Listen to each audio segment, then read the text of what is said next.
Hello, Louisville. Guess who's coming to dinner?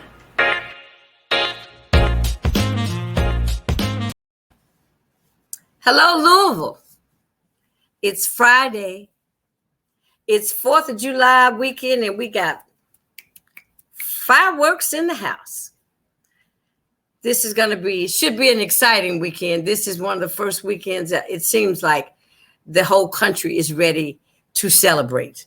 You know, to come outside, to take off the mask, to see people's smiles, to see family members they haven't seen in a while. It's a time for celebration, you know, but not too fast.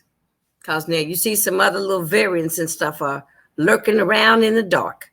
So you still have to be very careful. And if you haven't had your shot, you need to go get that shot. Because some people, they might love you, but they might not want to be around you if you haven't had your shot. I mean, it's serious like that. So today, I wanted to start the festive weekend off with a few members of the famed and fabulous WLOU. 1370 on your radio dial. We're going to talk about the past. We're going to talk about the present. And we're going to end up with the future. And so I'm going to introduce my guests to you this evening, and then I'll kind of go at each one of them as I see them. This is me, as I see them in the realm of it all, of where the station is going. It's part that it's going to play in the community and what they foresee. First, let me bring to you the new owner of WLOU and a new friend I hope that I have made. And that would be Mr. David Smith. How are you, darling? Hi, Janice. It's good to see you, and thanks for having me tonight. Well, thanks for saying that you'd be here. You know, we've been in touch with each other probably more than most people all year long, huh? Probably in the last couple of weeks we have. Yeah. So I met. I have to tell my audience I was turned on to David first when I heard an interview that he did on the radio station with a young lady that's doing. Your recording has reached the maximum length. Okay. Well, that I should turn it off. That's also one of your personalities there at WLOU. I saw her click in. Krystal, wherever you are, honey, come out. And that would be Miss Krystal Goodner. Hey. Yeah. Look, she's in her car. She's trying to get out of Dodge. Well, because I am, just did a hop, skip, and a jump trip away to Cincinnati to do something fun with my daughter and my sister. And, Miss Janice, anything for Miss Janice. So I stepped away for a second. Well, thank you. Thank you so much. Hey, Krystal. Thank you so much. I'm waiting to see if I have the one and only Mr. Bill Price chiming in. I'm going to send him just hold on, y'all. Just, no problem. This technology, I'm going to make it work for me. Sometimes they might get it and sometimes they might not. But I'm going to send it out again to him just in case he had a problem receiving the email. And now I'm back. All right. So what we're going to do here is we usually like to start with the past. Mm-hmm. And so I'm going to just maybe talk about the past, I guess, as it affected my life. How about that? Sounds good. I think we may have lost Krystal. Oh, there she is. Okay. Oh, she's back. There she is. She had to take a call. She had to fix her hair. I know. Yes. I know. You look good, Krystal. Stop it. Back in the day, I guess my listening to WLOU was where I was turned on to the Motown era, because at once upon a time, before I became a singer, I sung the backup parts to the Supremes. I sung Mary Wilson's part. So I listened to my Supremes and I listened to my Martha and the Vandellas and the Marvelettes. And WLOU was what you played on your radio. Okay. In everybody's household, Right. Not just some, everybody. Now, I know, David, that you know a lot about WLOU, and tell me how you know about it from back in the day. Well, the real history that I know is kind of a couple parts. One, my late father was the broadcast engineer for WLOU for many years. He worked for Dr. Summers, who owned the station. And so I was very young at the time. I was about 9 when he started there. That would have been in 1979. And so in the summertime, when I was off school, I would go to work with him. Okay. And so he would make once a week, he'd go over to WLU and fix equipment or install something or, whatever. And I would hang out in the studio with, in fact, there's a picture, and I wish Bill and I could find it. I was, I think, 8 or 9, and he was on the air, and I was sitting on his lap while he was on the air, actually. And in the studio, at the old studios at 3rd Street, over by U of L, which is where the station was originally built. And so I got to hang around, and I just knew all the disc jockeys, and I, knew Mr. Summers and even Mr. Johnson, Johnny Johnson, who bought the station later from Mr. Summers. So just gathering the knowledge over the years, and one of my best friends is a guy named Tony Fields. He started there, and so he had a lot of history. And there's so many people that Dawn G, it's a good friend who worked there. So I didn't know Dawn G had worked at WLOU. Yeah, she started at LOU.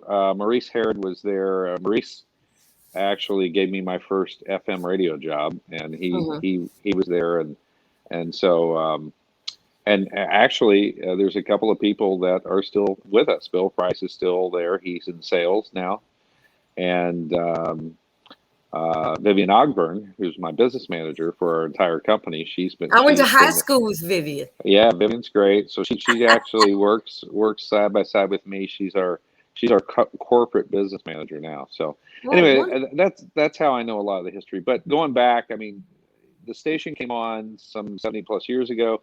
A little bit of an unknown fact about it: it was originally, when it came on, it was a country station for 1 year. And it didn't work, and they turned it off.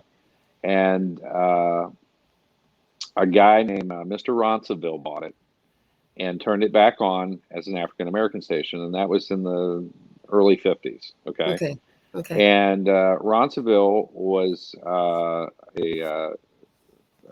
white guy, not unlike myself, and so you're kidding. Yeah, really. I was at a lunch. I got to tell you real quick. I was at a luncheon yesterday, and they said, "Could the owner of WLU stand up?" And I stood up, and everybody was still looking around, like, "Where is still looking for?" Yeah, still looking for it. So I'm like, "That ain't right. That ain't That's right." funny. So anyway, but you've got another veteran there. You've got Mr. Archie Dale. Yeah, Archie Dale. I was going to talk about Archie here in a minute. The funny thing about Archie is he never worked at WLU, and Archie, I don't think he would mind me telling this story. Archie worked, he had his own station for a while that I started at, WDGS 1290 AM back in the 80s. And then he ran WLLV, our sister station, for a long time. But Archie, actually, Mr. Summers did not hire Archie. And he went over to see Mr. Summers when he was passing. And he said, Mr. Summers told him, it was one of the worst, mistakes he had made was not hiring Archie back then. And wow. Yeah. So, but yeah, Archie's been at the station for a long time. But anyway, going back to Mr. Ronceville, he owned this station. He owned WCIN in Cincinnati. He owned 4 or 5 other stations that were the heritage African American stations around the country. And so Mr. Summers was his manager. And then over time, he sold WLOU to Mr. Summers. And so that's how the station started originally. Okay, so now let's just move to the present. This is where we are now. A global pandemic, racial unrest, change, a shift in the dynamics in our society. Right. What role is the radio station playing? What do you foresee the station's role in this city? Well, I'll speak to that, but I'm going to let Krystal speak to that first, because she's the youth of the station, as it were, and she's been at the forefront doing morning drive with us since the beginning of all this. So, Krystal, if you don't mind, if you want to speak to that a little bit, and then I'll chime in. All right, Mr. David, I tell you, he is definitely the historian. If you want to know anything about anything in radio or TV, Mr. Useless David knowledge, Smith some of is it. the man. No, we appreciate that history. But Okay. I remember I had just come back to WLOU right at the beginning when the pandemic hit us in Louisville on the local Mm-hmm. level. Because remember, before it hit Louisville, everyone was watching the map and it was showing where pandemic cases were popping up. And I Mm-hmm. had just come back in February of 2020. Before I had come back, I had done 9 years as the midday radio announcer for WLOU when it was gospel. And so I came Right. back, I left to do my position of director of communications for Simmons College. And then I was gone for a little bit, but I'm telling you, honey, that radio bug just bit. I'm just like, it's like, I miss you. You And I were said, I miss you were you. smitten, huh? Yes, I Smitten missed and it. bitten. Yeah, absolutely bitten. And then when I found out about David purchasing the station, I'm like, wow, this is so interesting. It's interesting how Yes. things come, back Full around. Because, circle. David Yeah. gave me my first job in media at a Oh, company wow. he owned, at his television station that he owned called Indiana 9. And I'm from Jeffersonville, Indiana. And Indiana Okay. 9, its niche was reporting news on just Southern Indiana, because so many times Southern Indiana information and news and information about our elected officials gets left out when it comes to Louisville news. So all that being said, me and David worked together. Wonderful memories, wonderful man. And then so I came back Oh, thank you. in February of 2020, and then David's like, Krystal, I'm concerned about this COVID-19. I know you got young children. Just go ahead and take a break, and then we'll resume. And so I came back in September of 2020, and it was just one of those things, like, coming back doing the morning show. And one of the things that I always tried to do with my program when I was on the air is be the voice for the community, lend my mic to allow the listeners to really talk about what they're feeling, what they're dealing with, and letting us know what's on their mind. We are the community station. We are the Right. people station. Exactly. And Yes. that's definitely what sets us apart from other media, other radio stations, is that we definitely are on the pulse of what's going on, and we had the freedom to be able to break regular programming. And sometimes David doesn't like me saying this, but kind of stretching out the talk breaks to,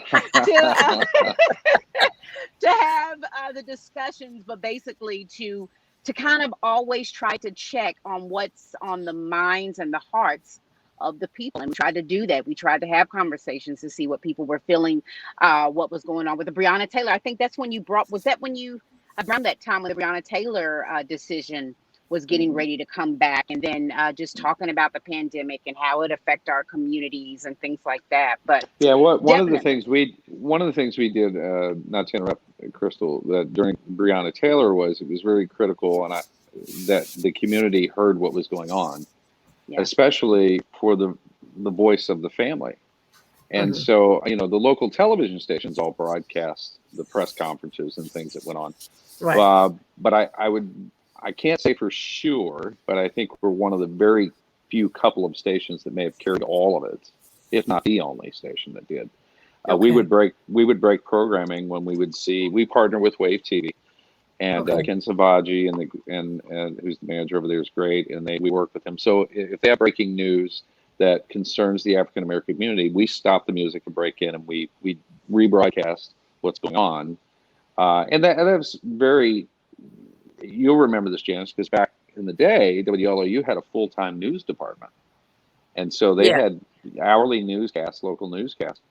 And that's budget-wise, that's tough for stations. WLOU quit doing it years ago. A lot of stations did. One of the things that we did bring back, besides partnering with Wave to break in with news that were specifically about the African American community, is we partnered with iHeartRadio with their network, Okay. Black Information. They have a new network called Black Information News Network that we're the affiliate of here in Louisville. Okay. And the folks at iHeart here in Louisville were very kind to let us use that. It's usually pretty exclusive to their own stations, but they knew it was important to us, so they let us do it. So I thank them for it. And we run those newscasts every hour. It's a 1 minute. The truth is, and Krystal knows this, a lot of times it sounds like a local newscast because there's so much going on in Louisville for the African American community, Right. Especially with Breonna Taylor and so many other things. But the other thing we did, besides just rebroadcasting that, we went on when the decision came back. We had Mark Gunn and several others in the studio, Purvis, to take calls and discuss it. We want to be the voice of the community for, that's what the station always was. We want to continue to do that. Krystal does a great job with that in the morning, Purvis. They often have questions of the day, and they pose this was announced. Let's hear what you think about it. We always want to continue to do that. I can assure you this. I said this a million times, and Krystal's probably tired of hearing it, but I don't like saying that me and my business partner, I have a business partner, Pete Boyce, who co-owns it with me. He's retired. But we're stewards of the station, really, for the community. That's the way I look at it. We will always be the voice of the Black community like it's been for 70 plus years. I'm never going to change that.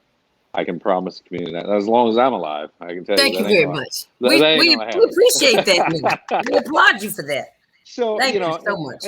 And look, there's other African American stations here in Louisville do a great job. Okay, I worked at some of them, and some of our folks had worked at them. So, that's nothing against the other stations in town at all. I believe we really serve a niche, though, of being the community voice.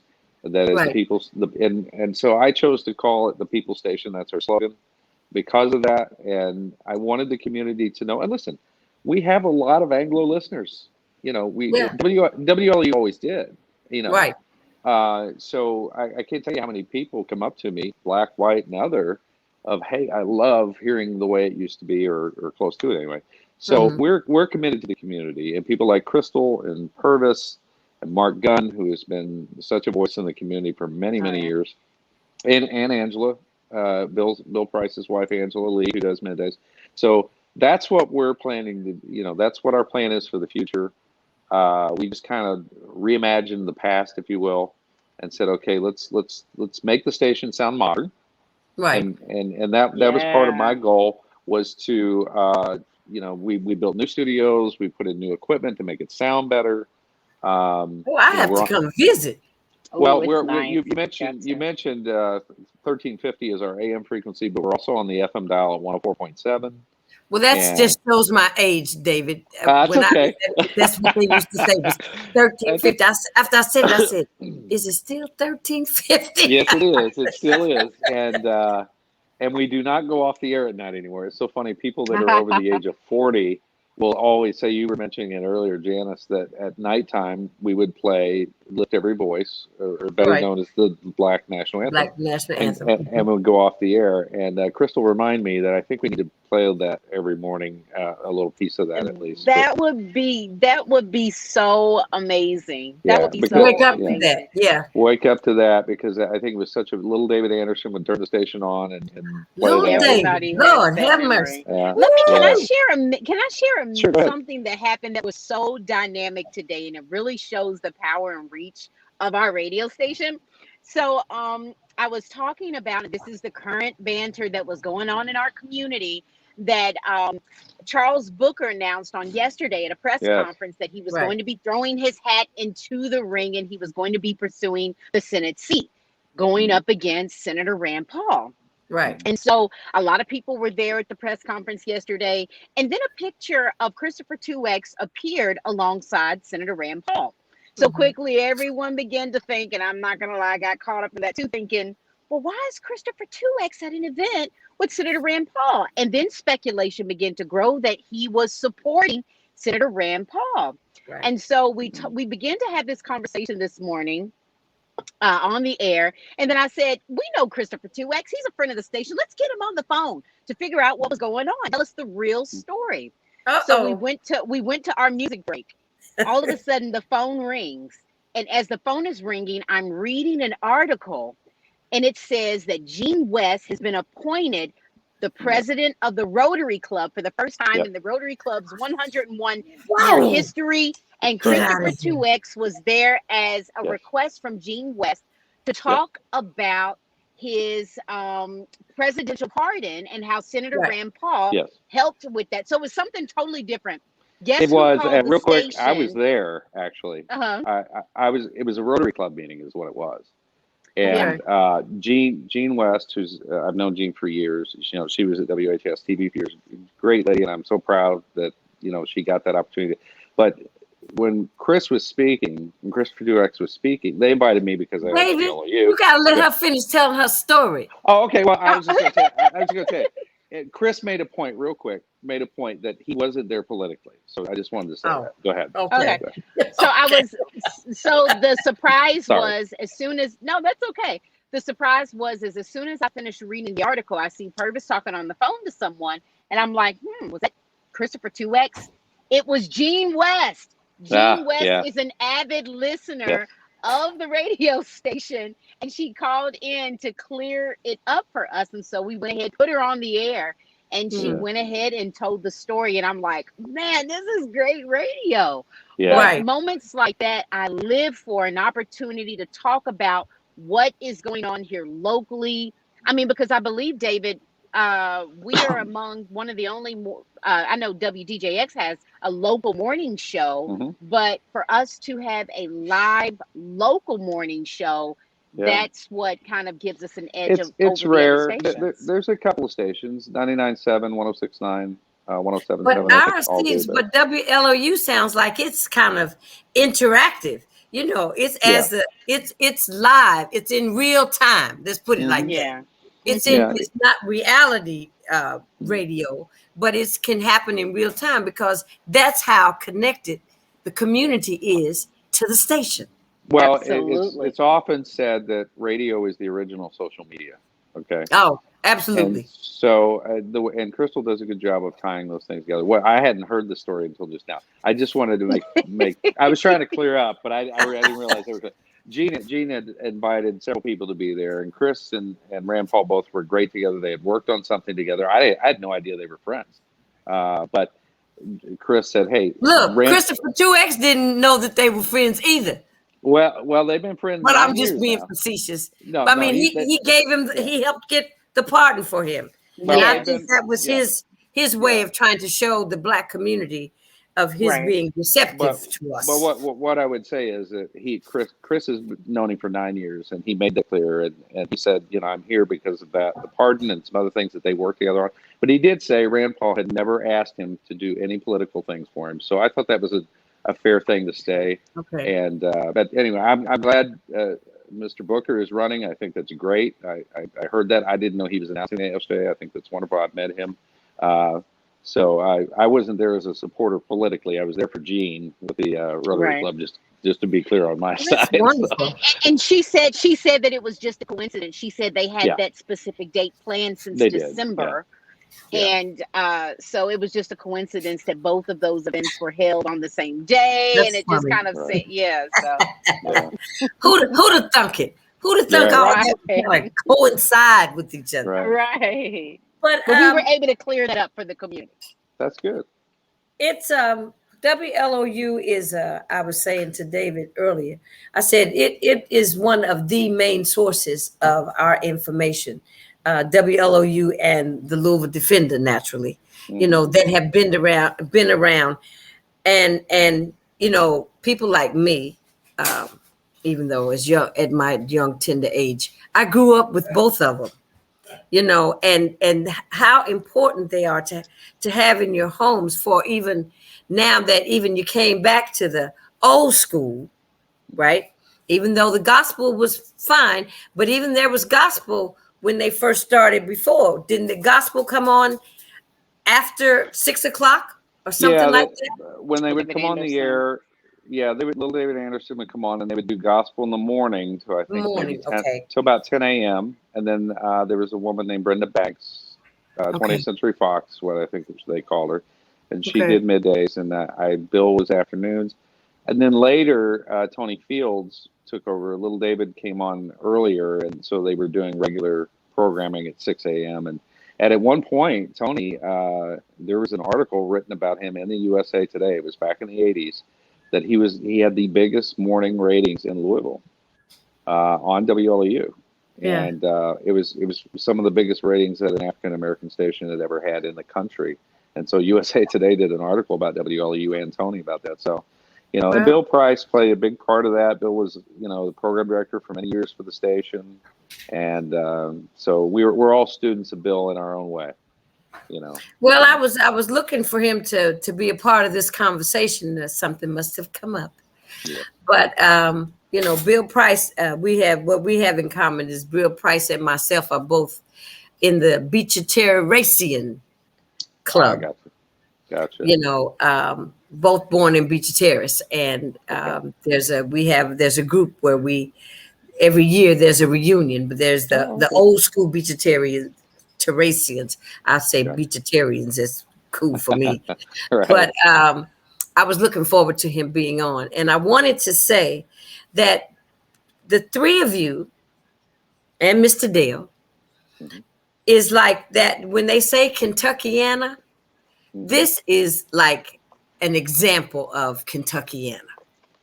You know, look, Miss Krystal from Jeffersonville. Are you from Jeffersonville too, David? Yes. Yes. Yes. And both of you are over here working now, probably living in Louisville. I mean, because it's really like a suburb that had a bridge. That's right. Absolutely. That's what I. Yeah. You know, it was. You know, it was a suburb of Louisville. I used to skate in Jeff. Now that's a long time ago, but I used to go roller skating.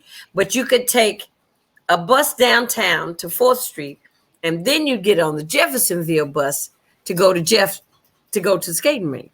You know, so I had my interactions with Jeff when I was a young girl. But moving from WLOU, and I want to say thank you for the work that you both are doing. Krystal, we're going to blow you up so you can be the female Tom Joyner. That's right. You know, you need to. What? It's possible. Listen, that's one of my national syndication. Come on now. Go ahead, Miss Janice. I hope that for her. I hope that does happen because she's going to way outlive me.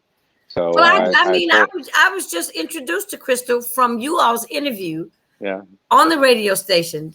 Check this out for a segue about my auntie, Margaret Hammond. Ooh, it was good, Miss Janice. That was good. You did good, girl. That was good. And this is what I wanted to do because the two of you, I had David on Saturday at her memorial. Krystal had me on her segment on Wave Country talking about my aunt. But now the three of us together, I said, this will be kind of the final farewell. We will bid adieu.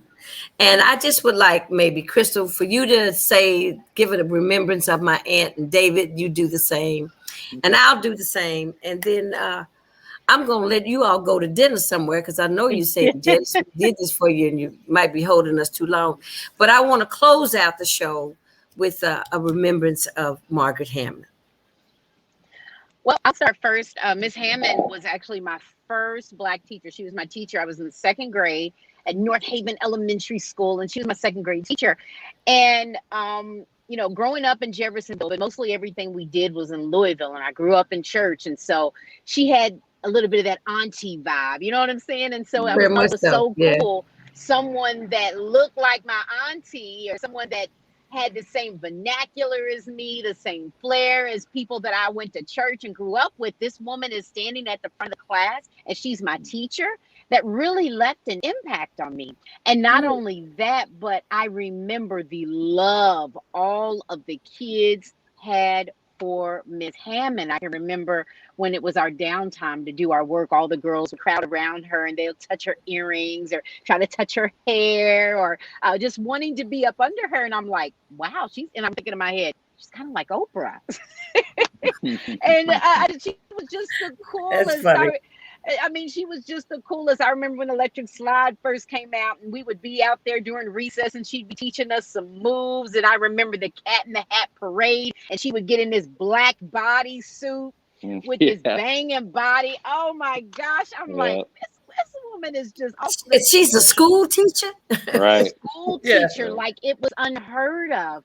But she left such a lasting impact with me because it wasn't black or white, it was Miss Hammond. And that's how, and I truly believe in not trying to get all spiritual on it, but it really is how God calls us to be, to allow us to let our light shine so bright that we can even distinguish what we are, because we're him and he is shining through us. And so she superseded race and left such an amazing impact on so many people.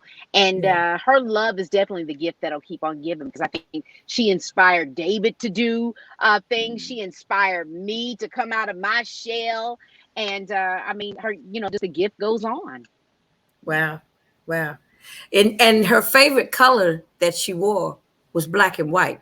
I've been in her closet, and I'm saying she loved black and white. And even at the memorial on Saturday, I saw it kind of happening that the family would sit on one side and the school would sit. I said, we're not having it. Yeah. I said, we're not having it. She wouldn't want it. I said, we have to mingle. I said, everything she did was black and white. So let's, come together, integrate, move closer, sit next to, introduce yourself, because I found out that my auntie was bigger than life. Yeah. And I found out. And David, you're being there for Saturday. Well, that was a great honor. I to kind of piggyback on the back of what Krystal was saying a little bit, the influence of having a black teacher. She was my first black teacher too. Okay. And I had her for fifth grade. It was interesting because what she did for us, because her class, I said this at the memorial, it was probably 90% white, probably. Okay. And so when she didn't notice. no, that's not what I mean. What she went out of her way to make sure that we understood African culture and the struggle, right. And and I got to tell you, all of us that were in her class probably have a different take on things probably than the average Anglo person who maybe didn't have that exposed to them. Right. And I think it says a lot to the education. Christopher Tuax was talking about this yesterday, catching the kids early and getting them mentored and teaching them. And that could be, he was speaking predominantly about the African American community, but I know he also meant for kids in general, right. Because kids can get astray very quickly. And I think perception of things is developed at that time too. And I think what Miss Hammond did is she really developed the minds of that whole school, really, that we didn't see those color lines. Krystal and I both went to the same schools. We went to North Haven, River Valley, and Jeff High. And I know my experience at Jeff High, they were very diverse. All the schools were. Okay. And I never would have thought that. Yeah, they were. Just be honest with you, I never would have thought that. Would you agree, Krystal? I would say Jeff High. Oh my gosh. Yeah. Jeffersonville, it's very multiracial. Like there are a lot of interracial couples in Jeffersonville, a lot of biracial young adults now, because it's funny you should say that. When I was in high school, I remember the captain of the football team was dating, and I won't say her name, and I don't remember his, but everybody thought she was, she was smoking hot. I'm just going to say it that way. And but she was black and he was white, and so that was very common at Jeffersonville. I mean, we were very integrated in our lives and friends. All of us were good friends. I can't speak of what Jeff High is now, but I can just only tell you when I was there. But Jeffersonville in general has a high density black population anyway, so it was part, and maybe a lot of people didn't know that. But anyway, Miss Hammond, I think, opened up that line of thinking and talking back then that affected a lot of people. So we'll miss her. Well, I love her dearly. I'm really glad that you two had your conversation that led me to meet both of you and share my aunt's life with you. Her last graduation, I call it, with the two of you. And I want to say thank you both for joining me. I don't know what you're doing, but it's Friday. And guess who's coming to dinner? The guests have been Mr. David Smith. Thank you. Owner of WLOU, and Miss Krystal with her morning show on WLOU. Thank you both so much. Have a blessed, safe weekend. I'll talk to you both soon. Take care. Be careful. Thank you. Take care. All right. Well, how about that? That was wonderful. Bill Price, I missed you. Okay. We'll talk. I'll find out what's happening. But that was Mr. David Smith and Miss Krystal Goodner-Spratt. And they are the new faces, along with Mr. Archie Dale and Mr. Bill Price and Mrs. Price over at WLOU, which is still one of our greatest sources of information in the African American community. We love WLOU. You know, everybody used to sing the song and remembers the music that was played, the music that we grew up to. You know, it was our soundtrack to our lives. So it was nice to have them both on to get the fireworks going for this weekend, for the 4th of July weekend. Okay, that's enough. It's Friday. Guess who's coming to dinner? Bon appetit. I'll see you on Monday. And that is a holiday. So you might have a surprise. Hello, Lou. Guess who's coming to dinner?